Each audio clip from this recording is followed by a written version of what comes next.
Shavua Tov, Shavua Tov. We're going to start in a couple minutes. Welcome. Just going to allow for a few more people to join.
Okay, we're going to give it a couple minutes, a minute or two till others come on. Shavua Tov. Shavua Tov. Shavua Tov. Shavua Tov. Shavua Tov. Shavua Tov.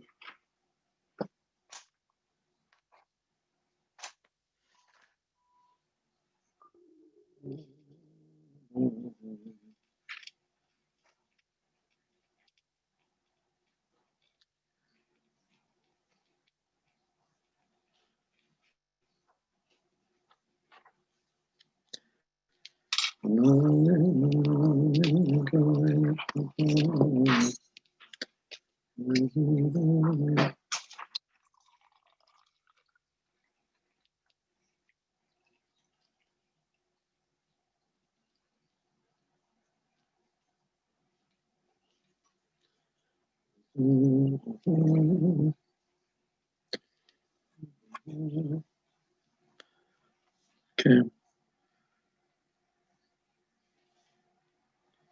Okay. We're going to begin Havdalah.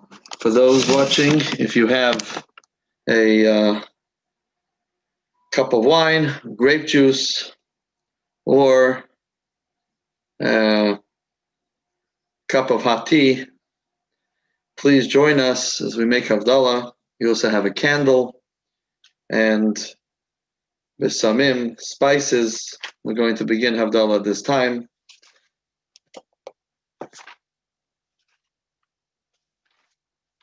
Okay.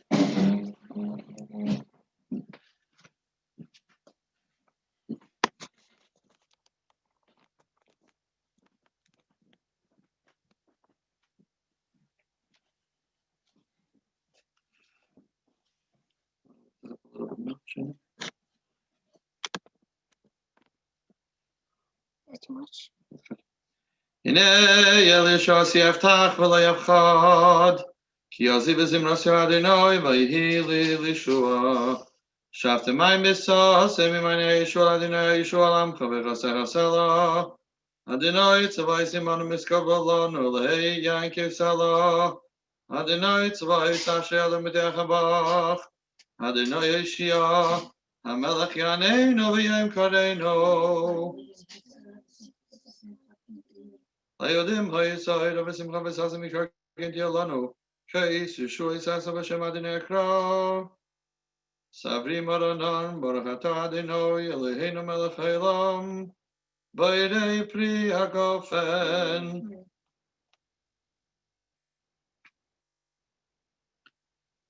ברוך אתה אדוני אלוהינו מלך העולם, ברי מיני וסמים.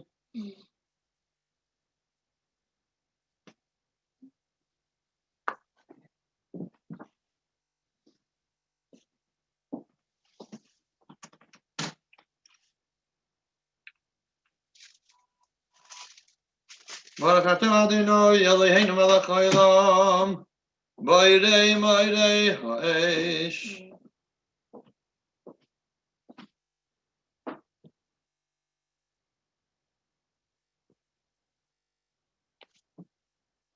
ברוך אתה אדוני אלוהינו מלך העולם, המבדיל בין קדוש לחיל, בין אור לחשך, בין ישראל לעמים, בין יום השלישי ששמי המעשה. ברוך אתה אדוני המבדיל בין קדוש לחיל.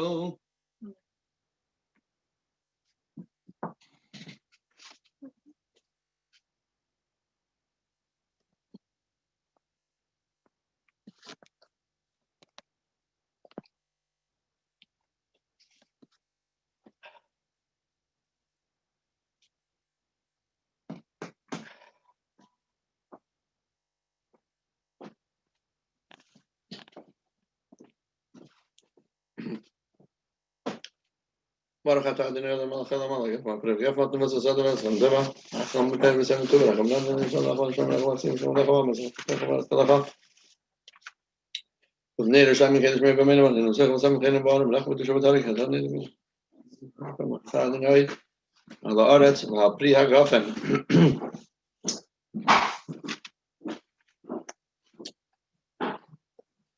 שבוע טוב.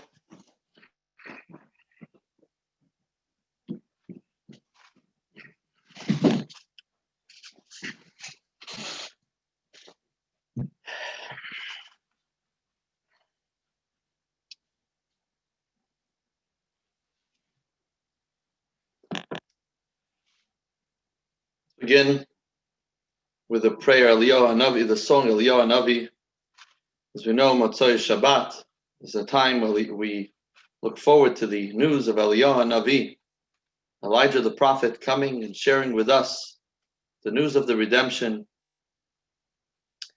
Eliyahu Hanavi, Eliyahu Hatishbi, Eliyahu, Eliyahu, Eliyahu Agiladi, B'meira b'yameinu, Yavo Eleinu, Mashiach ben David, Mashiach ben David, Eliyahu Hanavi, Eliyahu Hatishbi, Eliyahu, Eliyahu, Eliyahu Agiladi, B'meira b'yameinu, Yavo Eleinu, Mashiach ben David, Mashiach ben David. So I want to share this evening. I want to share a little thought, as I do each week. It's a little farbrengen. Time to share our thoughts. I want to share a little thought, an experience, I should say. I share it because sometimes we learn, we read, and then what we read comes to life. And it doesn't always happen. I mentioned today that when we go to Israel, the beauty of going to Israel is that the things that we learn about. Learn about this week's Torah portion. Today we studied the portion of Lech Lecha, where Hashem says to Avram to go. Doesn't tell him where to go, to the place I will show you, which is the land of Israel. And when one goes to Israel and one sees the places which one has learned about, those places, those stories that we learn about come to life. So I want to share a little story that came to life this week for me. Often I like to look back different holidays and see what was spoken about, what was discussed at that particular holiday, at a previous year, or at a milestone. So this year I was looking back to what was discussed 100 years ago, in the year Tuf Reish Pei, 5680, 1919. It was the year after the previous Rebbe's father, the year during the Kaddish of the Rebbe's father's passing. And I opened up the book to see what was discussed over Sukkot that year, Tafresh Pei Aleph, not 5680, 5681, 100 years ago, which was 1919. 1920. So I'm 1 year behind. 1920 in 100 years ago, 1920, which is 5681. We're now 5781. And there's a little recorded part of the Simchas Torah celebration and discussion that the previous Rebbe had 100 years ago. And the previous Rebbe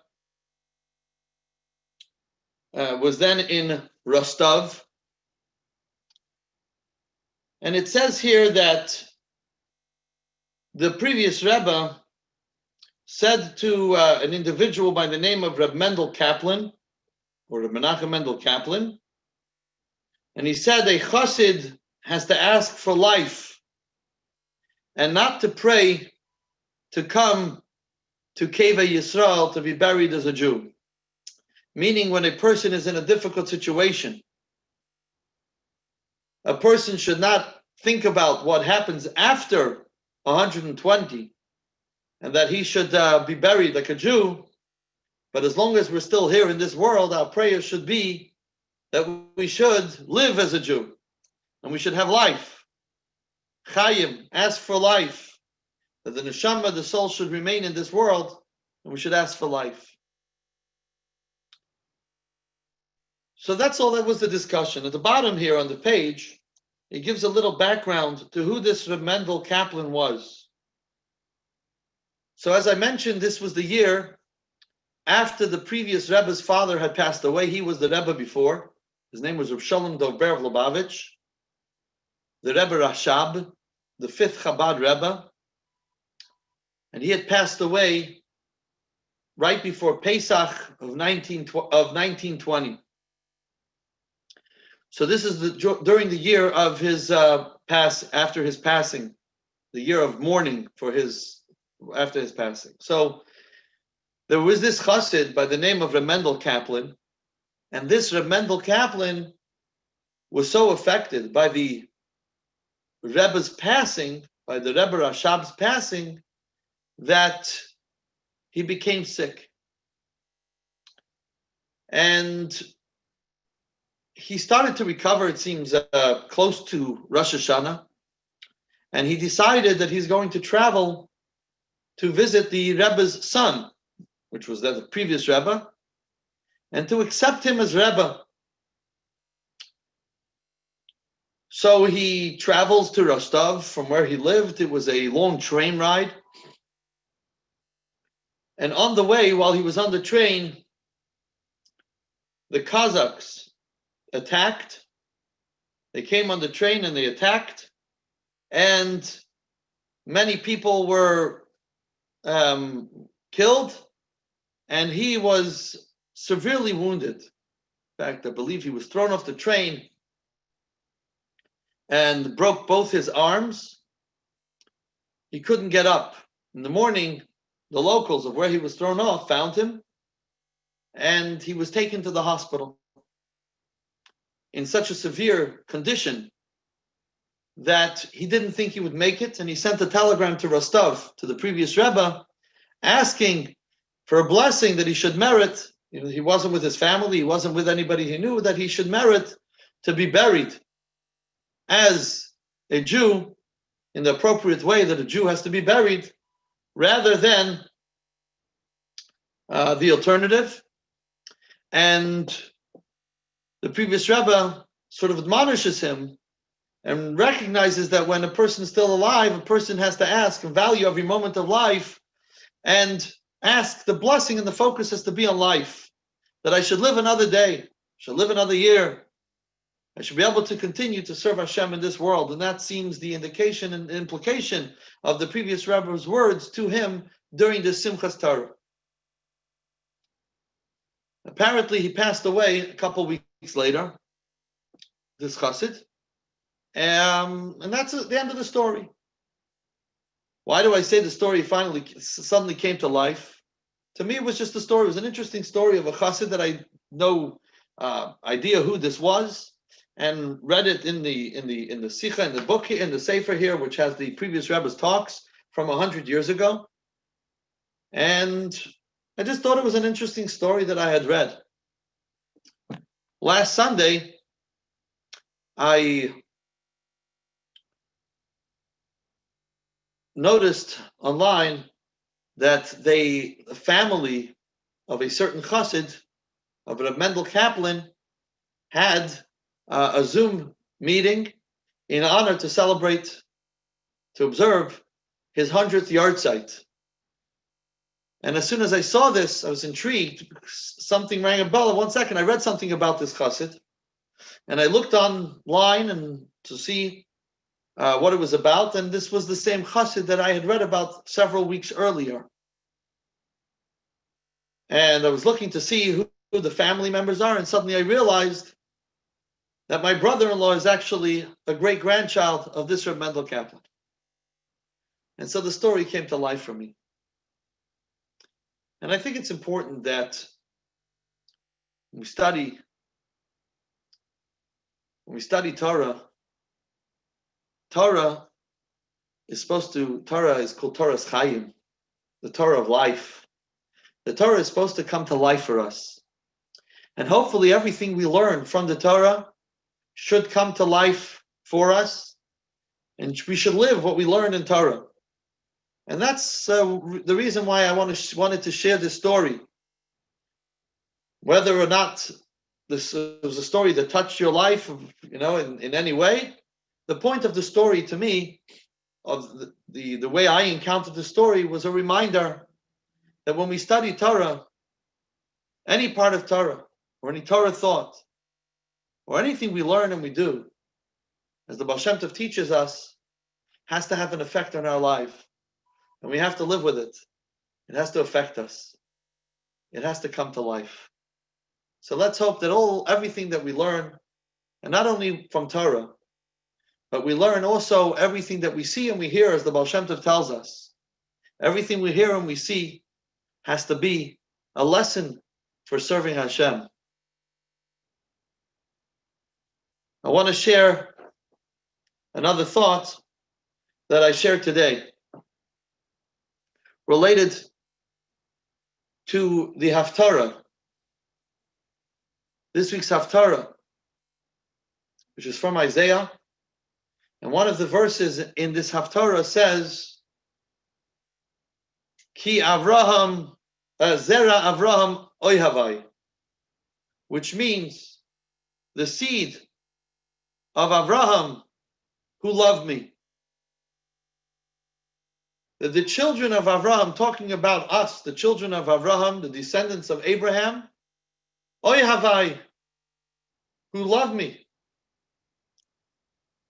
There's a discussion in the Gemara, in the Talmud, which says as follows, which is, we know that our mitzvahs, our dedication to Hashem, our behavior as a Jew is supposed to be motivated by love and fear, which are Kabbalistically referred to as our wings or our arms, which are the way we express ourselves. Love and fear for Hashem. As the discussion in the Gemara, which is greater, love or fear? Which is the greater motivator? Which is greater, the person who serves God out of love or serves God out of fear?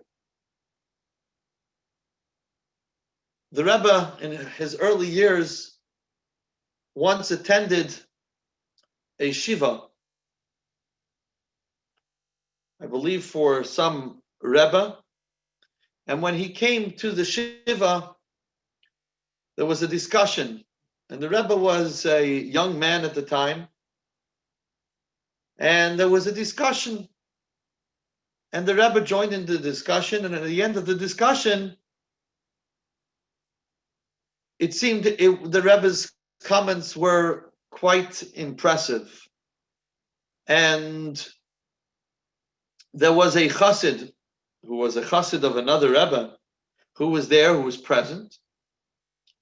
And as the Rebbe left the shiva, he followed the Rebbe out, and he said to the Rebbe,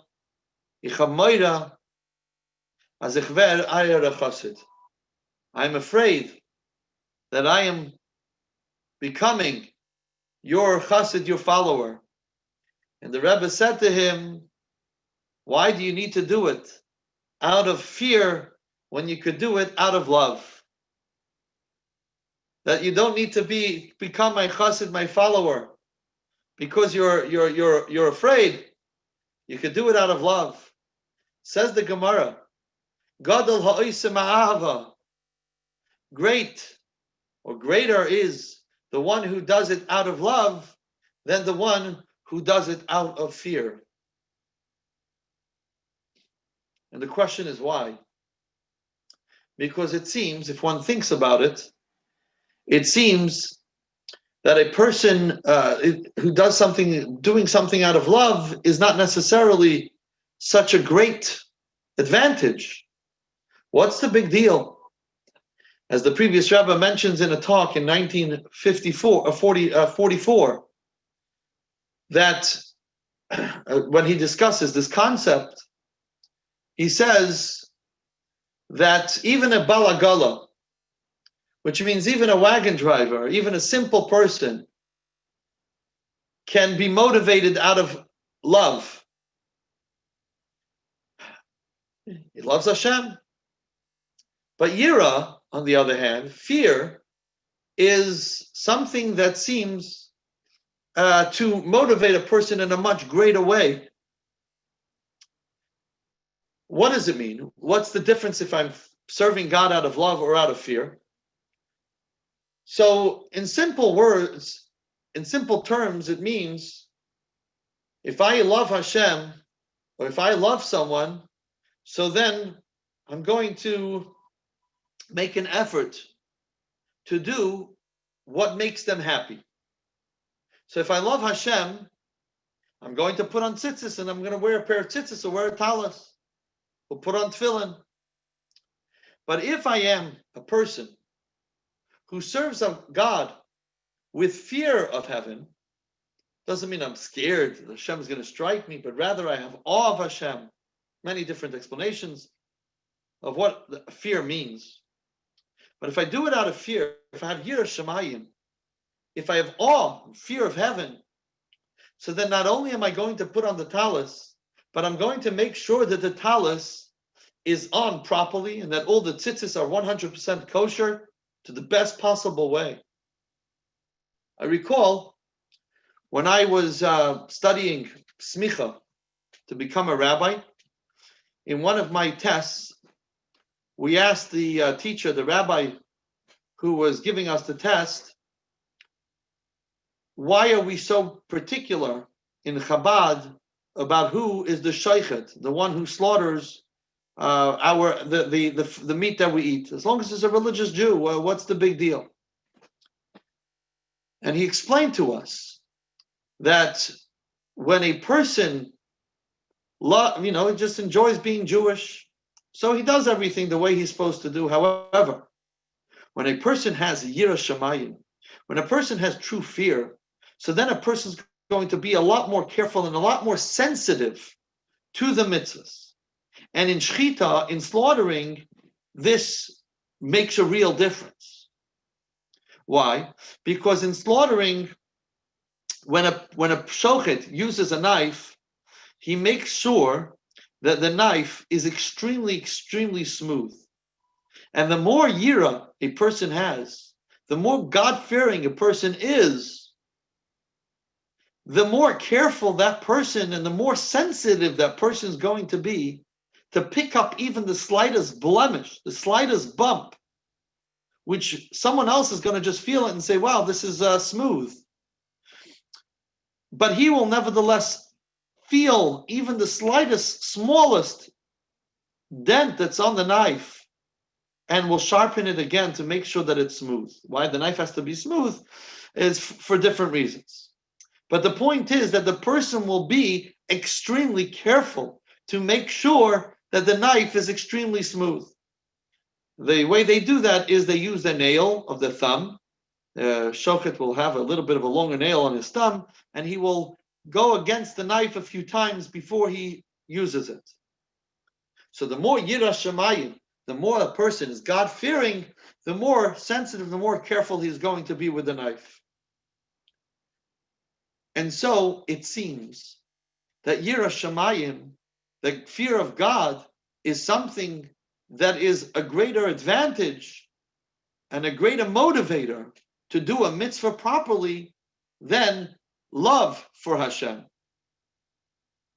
In fact, in the Torah, after Avram does the last of the 10 tests, Hashem calls him, and Hashem says that now I know Ki yirei Elokim ata, that you are God-fearing, because you did even the most difficult thing, which expressed how God-fearing you are.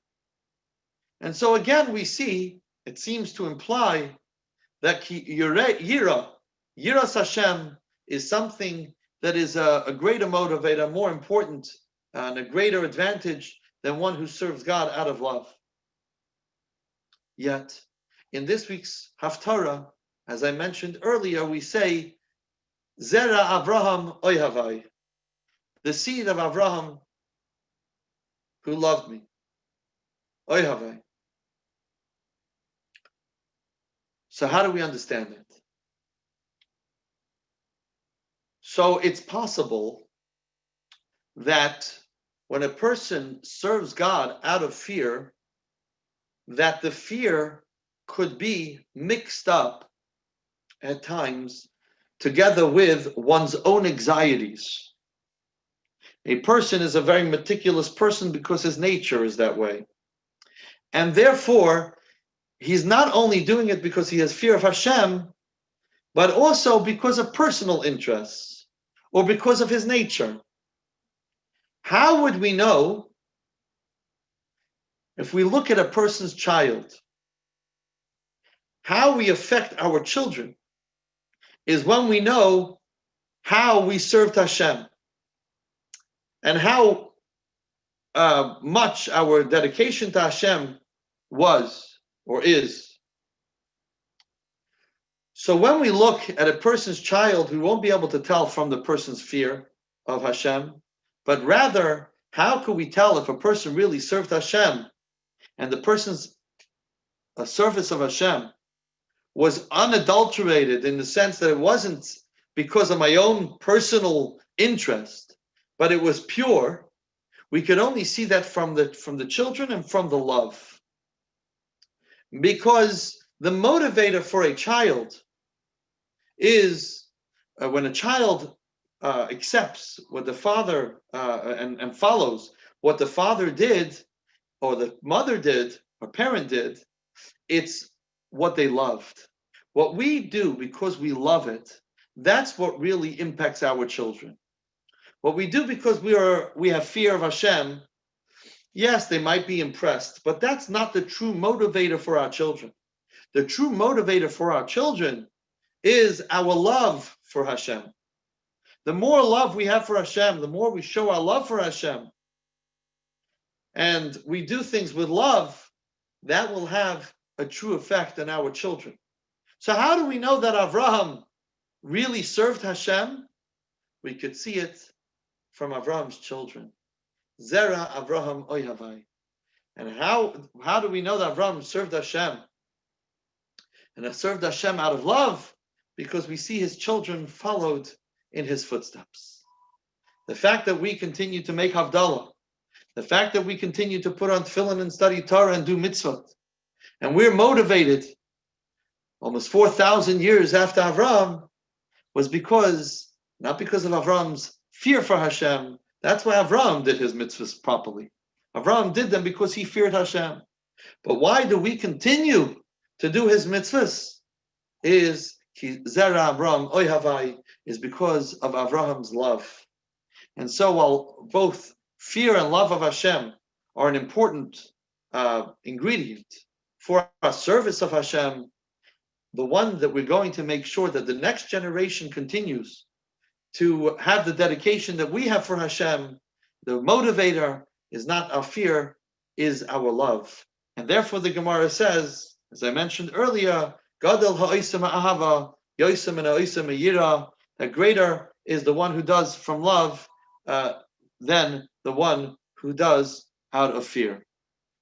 Let's continue to serve Hashem with tremendous love, tremendous dedication, and impact the next generation. And may we very soon merit to the coming of Mashiach, where we could live and experience all the Torah that we learn, and live with Avraham, as this whole week's parsha, Lech Lecha, is the parsha that we live with Avraham. And so connecting the first story that I mentioned with the end, is that we continue to live with the parsha.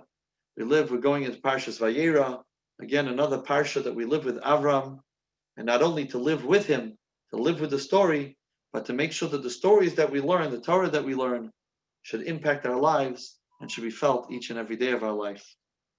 Have a wonderful evening, Shavua Tov, a good Tvach, and only good news for all of us. Thank you very much.